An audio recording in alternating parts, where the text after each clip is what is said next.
welcome. You're watching SBI Mutual Fund presents Invest Smart Mutual Fund ke Sath, partnered by ET Now. I'm Kavita Thapliyal, and today we're going to talk about a very important topic that confuses a lot of investors. A long-going debate: what are active funds and what are passive funds? And for this, on the panel, I have Ruchit Mehta, Head of Research, SBI Mutual Fund; Raviprakash Sharma, Fund Manager, Equity, Passive and Head of Equity Dealing; Harshwardhan, Roongta, CEO, Roongta Securities. Hello and welcome to the show. And let's start with a very basic question, Ruchit.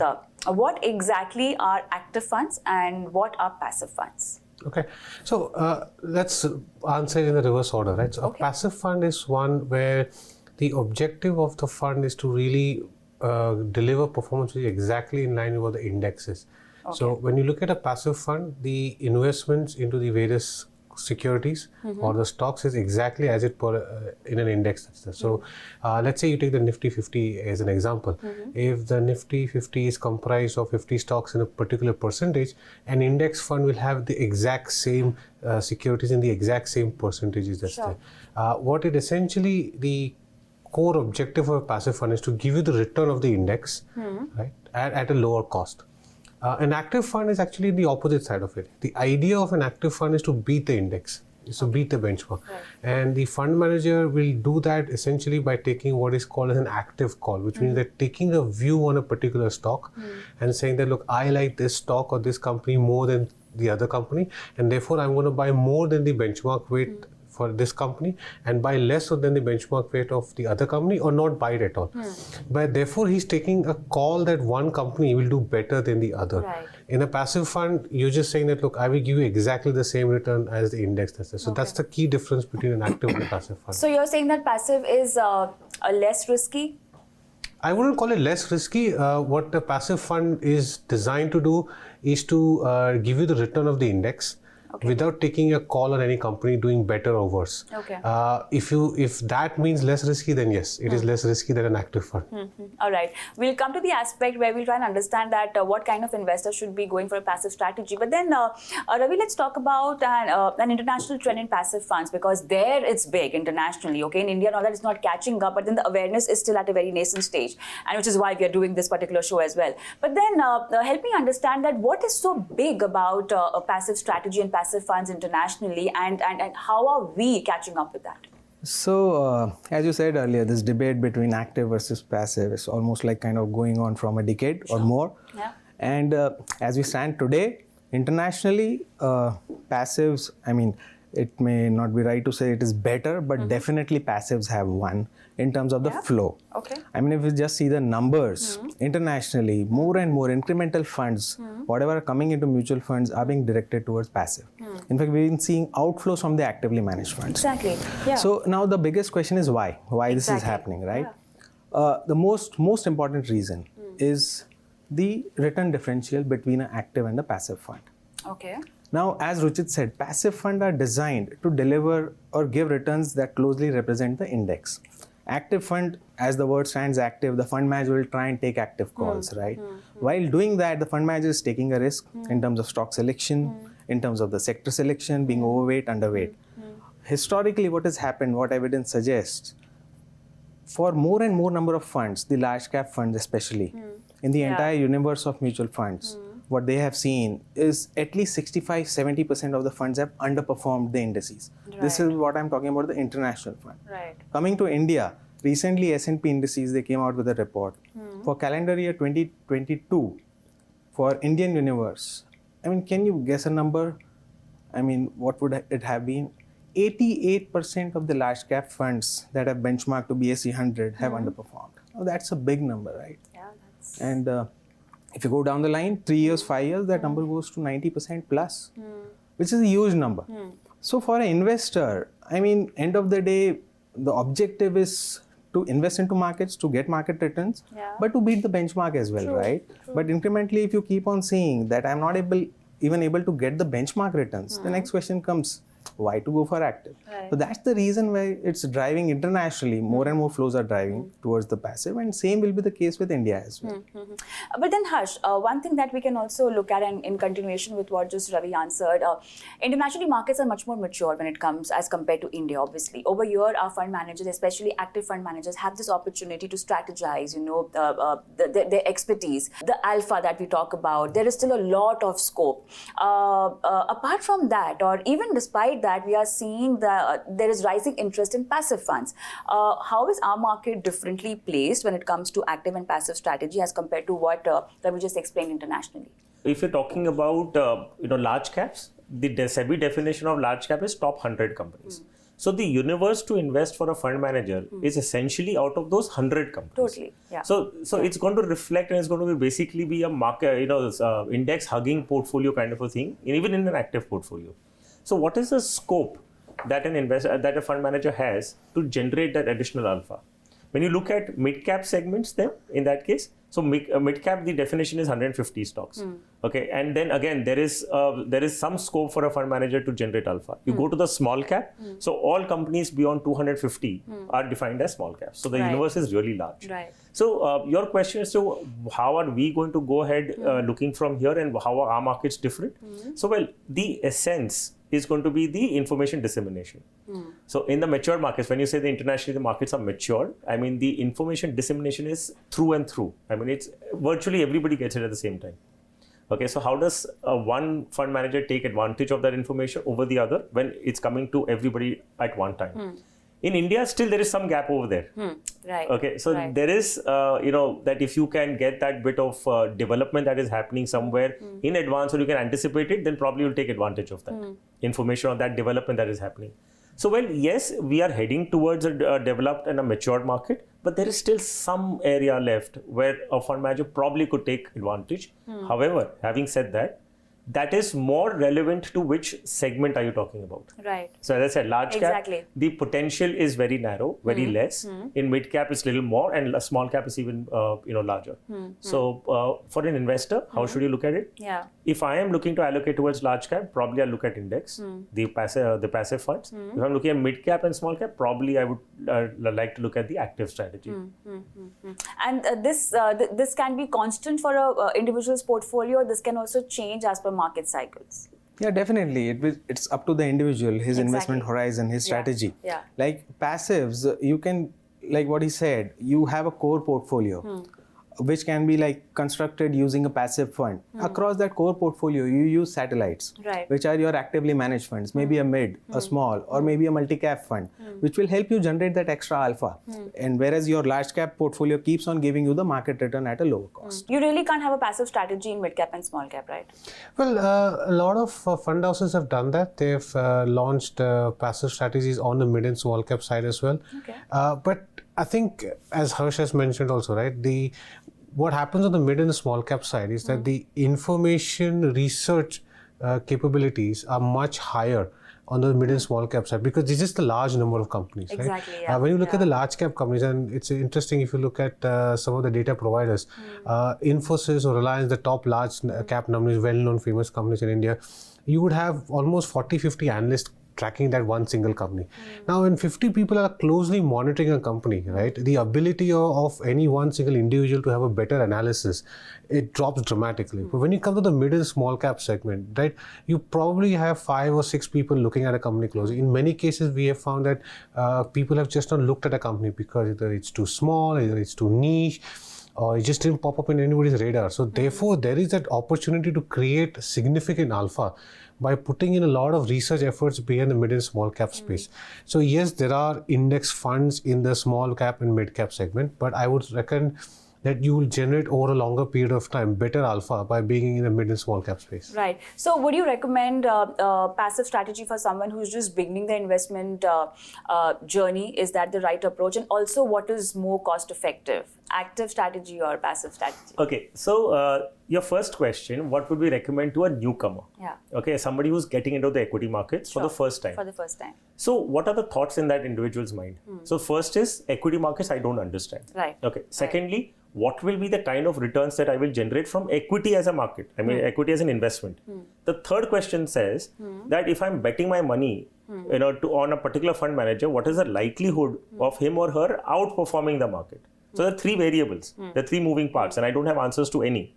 Now, in this case, it's a safer option for you to say, what will my equity do? Whatever, if I'm investing into a passive fund which is tracking the Nifty 50, for me, it's simple to look at saying that, what has Nifty 50 done over the X period of time? 3 years, rolling return, 5 years, 10 years, 15 years. So that gives me a sense that markets have performed in this line. So one question is, taken off the radars when I take a passive fund in this strategy. The other one comes into saying that, how will equity perform?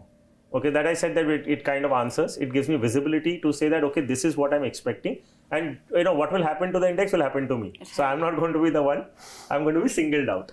The third question that arises, if I give my money to an active fund manager, what are the chances of him or her beating the index? So there is where the data that Ravi spoke about comes into picture, saying that the past data of FY22 has said that 88% of fund managers in the large cap space particularly haven't beaten the benchmark. So I said, is my fund manager going to be in that 12%? I don't know. So if I want to take that bet, I will. Yeah. And if I don't want to, I'd simply go for index. Now for a new investor, I'm sure most certainly would not want to go into that 12% category and would say that I'll rather stick to something which is more visible and consistent. As I progress as an investor, like I'll be probably in a passive strategy initially, and couple of years through, I will possibly start understanding what markets are doing, what my fund, is there an active fund manager who can do better, and then maybe I migrate. Now, if I'm the same investor coming into the mid cap, so when I invest, I'm not going to invest everything only in large cap, right? Now, I will allocate something to mid cap. There again, what Ravi mentioned comes very, very effective, saying that you have a core portfolio and a satellite. So large caps becomes the core, and the satellite is where you're trying to generate alpha, and mid and small cap is that area where we believe, all of us together believe that there is some scope to generate alpha on an active strategy. So what I do is allocate in the mid and small cap segments, I allocate towards an active strategy. So combination of both will work better. Needed, yeah. It's not either or. Okay, so that I think would be the right combination that any investor should look at. But even within passive strategies, Ravi, what exactly should be one going with? ETF or index or any other category? What's the universe like? That's a good question. So people when we talk about passives, what comes to mind is just ETFs. Right. So actually passives is index funds plus ETFs. Index funds are quite simple. Just replicates the index, and it's like any other open-ended fund where you can just subscribe to the AMC, you give the money, you get the NAV statement and everything. ETFs are essentially exchange traded funds, so to say exchange traded index funds. Now this same index fund is available to you as an investor to be bought and sold on the exchange as well. The best part is you can trade in this mutual fund unit on a real-time basis. That is the biggest differentiator between an index and an ETF. Both the type of funds are doing the same thing. They are replicating the index. But for people who want to try to even time out during a day, what's the best time to buy into a market? Because ETFs are listed on the exchange. The NAV keeps on tracking the real-time prices of the underlying stocks. And there are market makers on the exchange who are appointed by the asset management companies to provide liquidity to create market on the exchange. So these guys will keep on offering bids and offers on the exchange for people to go and trade on the exchange. Okay. So the biggest advantage between an ETF and an index fund is the real-time pricing. Another big differentiator between an index and an ETF is when you are an investor into an index fund, any subscription or outflows that happen into the fund, the cost associated for subscribing to or purchasing or redeeming those securities is borne by the entire set of existing investors. Okay. For an ETF, whenever new money comes in or existing money goes out, all the incidental costs are being borne by that particular investor. It is a very big difference because indirectly in an index fund, you happen to share the expenses of the other investors as well. which is not the case with ETF. So these are like two big differences between the ETF and the index fund. And obviously for an ETF, you need a demat account. But for a normal index fund, you don't need a demat account to subscribe to. But then you also mentioned something about tracking. So what exactly is this tracking error that we hear a lot about? So a tracking error, put simply, is that if a index fund is investing in, let's say the example of the Nifty, right? So if you have to buy 50 stocks of the Nifty in a particular weightage, so let's say one security is at 5% in the Nifty, right? Did the index fund buy exactly 5% or was it a little difference?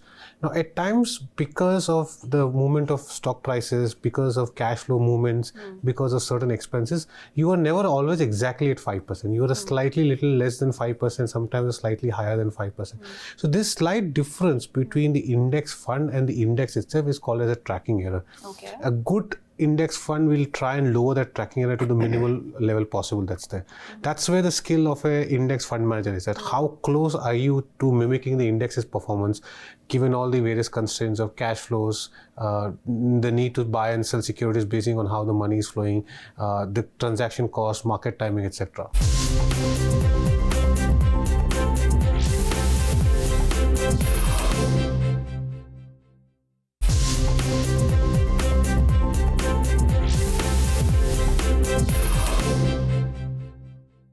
So Harsh, what kind of ETFs can be bought and what kind of indexes should be going for?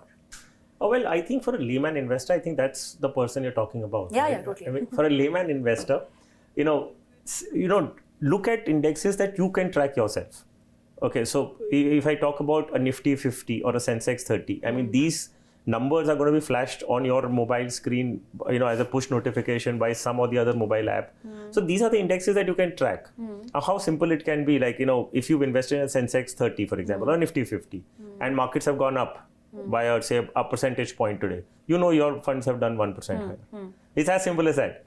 So invest into those indexes, the indexes that you can track and understand, because that's eventually the purpose, right? There could be indexes which are others also. The indexes are created across a lot of things, but you may just want to invest in one index which you can track and that represents the entire market, a diversified index fund, right? And that is the Nifty 50 or Sensex 30. Right. So that is simple to begin with, and then probably you can migrate higher. As I said, you can progress yourself. As you understand markets, you can progress into more specific indexes in case you wish to. But index, essentially for a layman investor, is more to do with the generic market and the BSEs and the NSEs indexes, indices. That is what we're trying to look at. So now two questions to you. Market makers, index funds or ETFs, and also internationally, what should be the strategy going in a passive way? So market makers, your first question, they are essentially appointed for the ETFs only. So index funds investors can come directly. So there is no need of a market maker out there. It is essentially only for the ETFs to provide liquidity. International funds, you can have exposure through ETFs. A lot of options are available through a normal channel also. So as a diversification, if you want in your portfolio, you can definitely have exposure to the international ETFs as well. It's any other kind of vehicle. Exactly. Whether you go for an actively managed fund or an ETF for the international exposure. So now the question rises, if you have a lower expense ratio, the return also will be low on higher expense ratio and higher return. How do you balance this out across this active and passive strategy? I think it kind of boils down to, as we've been discussing, right, that where is the investor in their life cycle of investing and what is their education with regards to investing per se. If you're a first-time investor, you don't understand what markets are, but generally you know what the Sensex or the Nifty is, right? So because it's there on television, newspapers, people know what they understand it.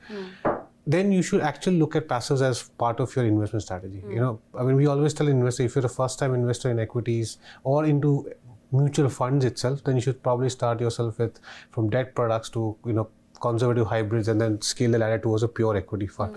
So passives play a good, interesting role over here. The second stage in where passives can actually play a role is that when you are at the fag end of your career, when you're looking to take a retirement, you may not want to take the extra risk that an active fund may want, right? Because you are really looking at decent return but lower volatility. Right, you want to beat inflation, you want better than fixed deposit returns, but you don't want the risk that pure mid and small caps can actually have, right? Therefore, passives there also play a very crucial role. So it's It's about the stage of life the investor is in and the education that the investor has about markets and investing. And depending on that and basis, advisors like Harsh will tell you, you should look at, the passive as a core part of the portfolio at different stages of your investing journey. So over here, what also we've seen is that a lot of risk-averse investors have just a passive strategy. And sometimes we see people going all out and in fact, raising up their risk profile and having active and heavily invested in small cap kind of strategies also. Two extreme cases. What should be done? So in fact, I'd like to just make one correction here. If you're investing in passive, doesn't mean you have a low risk profile. Okay, that's the first thing. Because now take an example. If you're investing into an index, okay, that's a passive strategy. There is a market volatility risk on that. So it's not that. The only thing that is taken away in a passive fund is the fund manager. Fund managers, yeah. Okay, so what you're trying to only do is saying that I don't want to depend on the active decisions or the calls that the fund manager or that research team is doing. Okay, but equity risk is still there. In many cases, Kavita, in many cases, you will notice that probably when the markets fall, okay, the index will fall in line with the market. I mean, that's the purpose, right? There is a case where an active fund manager may probably fall lesser because of being in cash calls. I mean, they may just feel that I don't like the valuations, so I stay more in cash and I invest less into the market. So when the markets fall, the index will fall in line with the market. But an active fund manager will probably be able to limit the downside. Right. So it's not about saying that if you're investing in index funds, you're a passive, you have a low risk profile. No, it doesn't mean that. Okay. It just means that you don't want a human bias to your investing decisions. So that is all that it means. Now, what investors unfortunately do is, they think investing in small caps is that because they have a huge risk appetite. Yeah. That's a wrong notion. I mean, you have to understand there are two ways to take risk in the market. Yeah. One is that if you have a lump sum, you still invest in STPs. You do STPs. So that's basically saying that I don't have the risk profile as much as an investor who invests the full amount as lump sum. So that's again a definition of risk profile, right? Exactly. But the product is the same. Yeah. It's how you come in the market. Okay, so what you need to understand by investing more in small cap, it's not that you're trying to say that I'm a very educated investor. It doesn't mean that. An ideal portfolio has to be diversified. Right. Somebody may have a higher allocation to small cap and less to large cap and vice versa, but it has to match with your own profile in your own goals, in your timelines. Right. You can't be reckless, okay, in the name of taking risk. They're very important. Yeah, very so you have to be very careful on that. And one more point I'd like to, feed in with that international fund that you asked about. So I have a view on that. Okay. If you allow me to. Sure. Yeah, okay. So, when I invest internationally, so my view is that I am going to give my money to a fund house in India, whom I can manage and track. However, if it's a feeder fund, so basically I'm investing internationally. So my fund house is going to take the money from me and simply go and hand it over to an international fund manager. Now, I don't know how that fund manager is performing. Exactly. Okay, so do I at that stage want to take an active call or a passive call? So I'm a firm believer that if I'm investing internationally, I'd rather take an index like an NASDAQ 100 or an S&P 500. So it just assures me one thing that I don't know the fund manager internationally because I can't track, I can't monitor. But my money goes into NASDAQ 100. So whatever NASDAQ is doing, my investments are doing. So despite being from the market, despite being in this industry, in this field, internationally I take a passive strategy because I don't know the fund manager who's internationally managing my money in this case. Right. So it all depends on what you understand, where you're comfortable, what gives you peace of mind and you sleep happy. You don't want investments to be bothering you in the midnight and getting up and That's the overall mantra for having your investment portfolio right. So it's not the case of either or. You need to have passive as a part of your core portfolio and then obviously active strategies diversify as per your satellite portfolio. But then this also comes in the line of your financial planning and the way you've aligned your goals. So strategize it and maybe consult a financial planner or maybe just keep watching our show. Thank you so much for being on the show today. That'll be all. Thank you so much for watching. Goodbye.